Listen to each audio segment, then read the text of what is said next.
Berjumpa kembali dalam perkuliahan kita. Salam sejahtera, Assalamualaikum warahmatullahi wabarakatuh. Dalam perkuliahan ini kita akan membahas materi yang akan saya jelaskan di slide berikut ini. Silakan belajar, jangan lupa kerjakan forum Anda dan tugas Anda. Setiap pertemuan, keaktifan Anda sangat mempengaruhi nilai rekan-rekan. Semoga rekan-rekan mendapatkan pemahaman dan semoga ilmu ini menjadi bermanfaat buat kita semua. Terima kasih. Bertemu kembali dalam mata kuliah analisis informasi keuangan. Salam sejahtera, Assalamualaikum warahmatullahi wabarakatuh. Di sesi ke-7 ini kita akan bahas tentang kinerja keuangan. Ada analisis kinerja keuangan.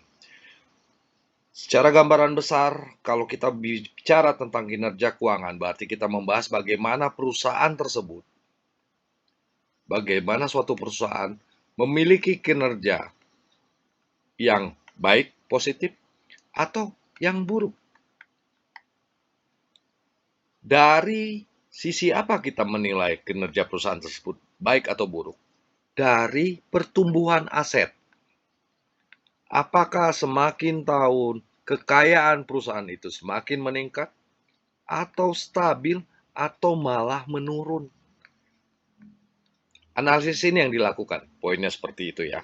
Nah, jadi kalau secara teori disampaikan, analisis ini dilakukan untuk melihat sejauh mana suatu perusahaan telah melaksanakan dan menggunakan aturan-aturan pelaksanaan perusahaannya secara baik. Tapi poin yang mau dilihat, bagaimana kondisi perusahaan tersebut. Apakah asetnya meningkat, atau stabil, atau menurun. Sederhananya seperti itu. Nah, tahapan apa saja dalam menganalisis kinerja perusahaan? Yang pertama, kita lihat informasi laporan keuangannya. Yang dibandingkan dengan dari tahun ke tahun. Membandingkan dari periode ke periode, antar periode. Dan membandingkan antar perusahaan sejenis. Bagaimana kondisi laporan keuangan kita. Mungkin pada saat kita analisa, laporan keuangan kita baik. Tetapi dibandingkan dengan perusahaan sejenis, laporan keuangan kita kurang baik. Pertumbuhannya kurang tinggi. Bisa jadi seperti itu. Selanjutnya, dalam menganalisis kinerja keuangan, kita juga melakukan interpretasi, penafsiran. Penafsiran ini dilakukan dengan analisis rasio-rasio. Kenapa interpretasi? Karena kita memproyeksikan bagaimana pertumbuhan perusahaan ini ke depan dan memproyeksikan bagaimana posisi perusahaan kita dibanding dengan perusahaan sejenis. Baik, rekan-rekan, di sini juga kita bahas tentang informasi laporan keuangan yang seperti apa yang dapat kita gunakan untuk menganalisis kinerja keuangan kita. Kita mundur sebentar ke mata kuliah audit. Laporan keuangan merupakan informasi keuangan. Informasi keuangan itu harus berkualitas. Maksudnya kualitas apa? Objektif sesuai fakta dan data. Yang selanjutnya, sesuai dengan metode akuntansi atau standar akuntansi. Karena apabila laporan kualitas tersebut tidak berkualitas atau tidak sesuai, maaf saya sambil cari ininya, tidak sesuai, maka apabila ini tidak sesuai, maka akan menghasilkan informasi keuangan yang keliru juga. Oke ya. Pertanyaan selanjutnya, bagaimana memastikan laporan keuangan tersebut berkualitas? Diperlukanlah audit independen. Pemeriksaan keuangan yang independen. Independen itu yang tidak memihak, yang objektif berdasarkan standar akuntansi. Oke. Laporan audit akan menyajikan laporan hasil auditnya. Bagaimana kondisi laporan keuangan? Apakah unqualified? Tidak baik. Atau qualified? Baik. Wajar ya. Atau perlu opini? Atau memang ditolak?